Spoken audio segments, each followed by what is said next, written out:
Please welcome co-authors of Judge Stone, Viola Davis and James Patterson.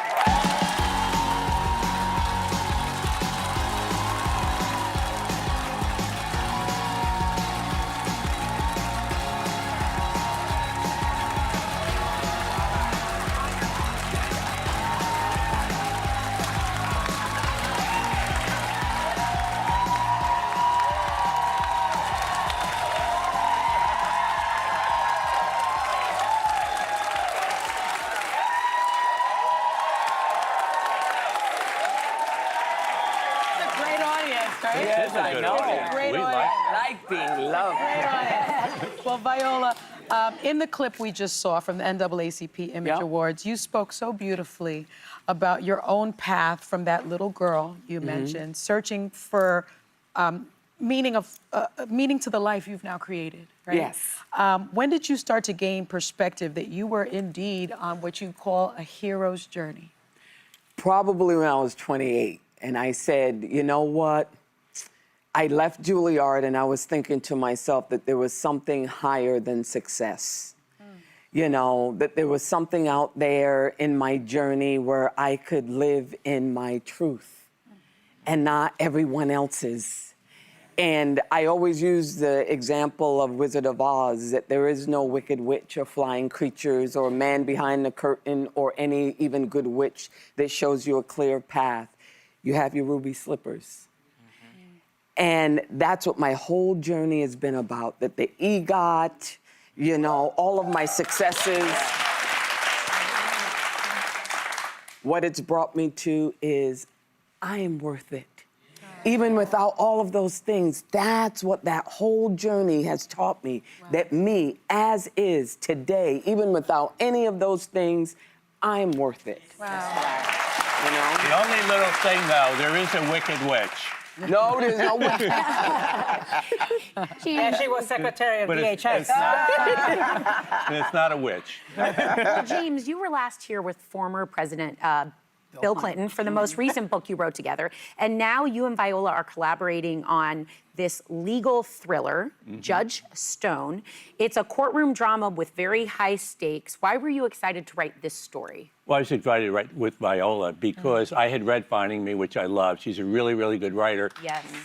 And really, really good writer. And also, this book would not have happened without the two of us working together. You know, in Hollywood, you get more help than you need. In writing this book, it was just two of us. And our job was just every time just to make it better and better and better and better. Deeper characters, more drama, more intensity. That was a big thing with Viola. It would not have been as good without the two of us working together. Just wouldn't have been, yeah. Well, and Viola, this is such a character-driven story. Judge Mary Stone is at the center, but a 13-year-old girl named Nova steals your heart right from the beginning. So why was her narrative so important to you? Having read your book, I can deduce a little bit, but why don't you tell everyone? Okay. With Nova, because she's 13, she really is a central focus of the narrative because she's a 13-year-old girl who gets raped and she has an abortion, and it's the doctor that performs the abortion who's now on trial for murder. A lot of times with 13-year-olds, what I see, or children I see on screen, I never know who they are.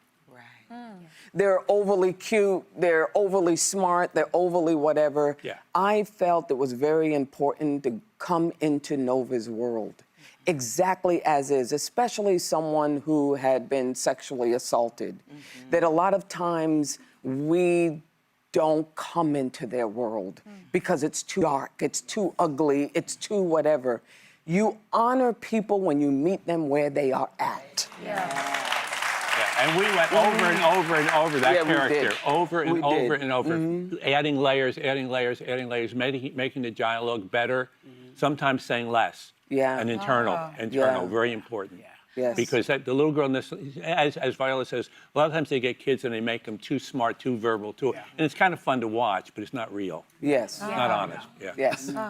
And with the violations coming from so many different levels, not having the right parenting and being assaulted, and now there's so many different dynamics. But my question is, if both of you at the top of your games, EGOT, like you said earlier, almost what, 500 million books sold, 450 million books sold. Way too many How did books. you combine your styles of writing? It was never a problem. I mean, we just, as I said, it was just, let's make it better. When you have a mission, a goal like that, it makes everything easier. And intensity. I mean, this should be an intense story. I admired, and we both have, To Kill a Mockingbird for a long time.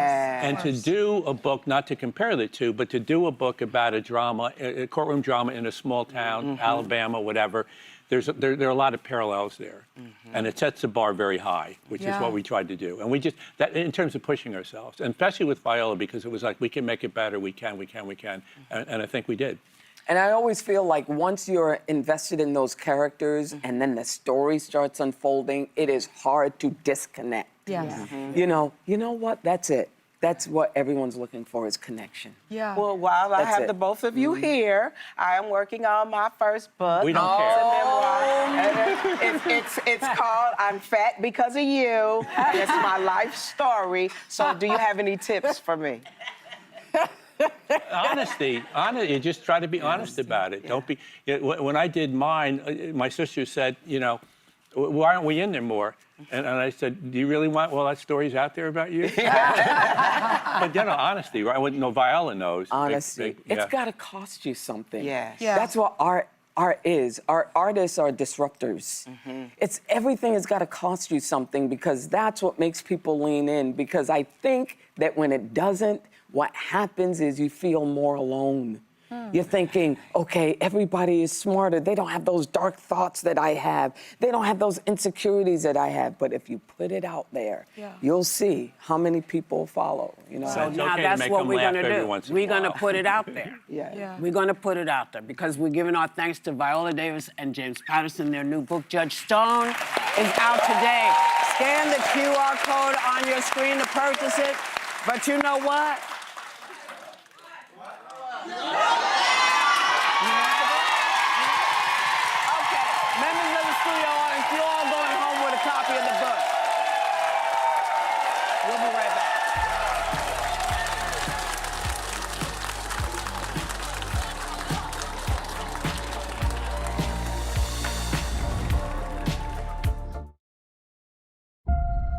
What about you, Rock?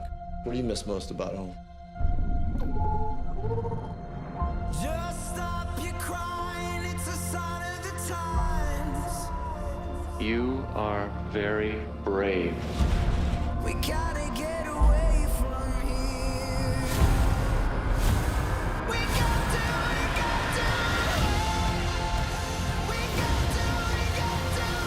Project Hail Mary, rated PG-13, March 20th. Hey, Mom, your mouth and eyes are doing that thing again. Not again. Let's talk to your doctor. We learned the uncontrollable movements are called tardive dyskinesia, or TD, and were caused by Mom's mental health medications. Mom was prescribed Austedo XR, a once-daily extended-release pill for adults. Austedo XR can significantly reduce TD movements, with some seeing a response as early as 2 weeks, and Mom can stay on her mental health medications. Austedo XR can cause depression, suicidal thoughts, or actions in patients with Huntington's disease. Pay close attention to and call your doctor if you become depressed, have sudden changes in mood, or have suicidal thoughts. Don't take if you have liver problems, are taking Reserpine, Tetraben,